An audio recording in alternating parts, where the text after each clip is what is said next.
আসসালামু আলাইকুম প্রিয় সাবস্ক্রাইবার ভাইয়েরা, কেমন আছেন সবাই? আপনারা দেখতে পাচ্ছেন এটা একটা গ্রামের পুকুর। আসলে অনেক দিন পরে গ্রামে আসছি, তো সচরাচর গ্রামে আসা হয় না।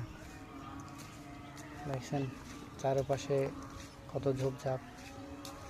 এটা হচ্ছে নতুন রাস্তা করছে। আসলে একজনের জানাজা নামাজ পড়তে আসছি। তো সামনে একটা আসলে দেখা যাচ্ছে আম গাছ। আম গাছটা আসলে একটু খেয়াল করে দেখেন আপনারা।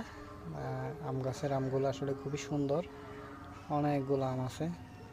এক সময় আমরা এরকম আম গাছে উঠে আম পাড়তাম। কাঁঠাল, ডাব, এগুলো আসলে গ্রামের মধ্যে বেশি ভালো, মানে পাড়তে আর কি ভালো লাগে। পুকুর ঘাটে কাপড় রেখে ডুব দিয়ে গোসল করা, লাফ দেওয়া, কত না মজার দিন চলে গেল। আসলে আমরা আর ফিরে পাবো না। তো সবাই সাবস্ক্রাইব করবেন, একটু দোয়া করবেন, লাইক কমেন্টে জানাবেন কেমন হয়েছে ভিডিওটা।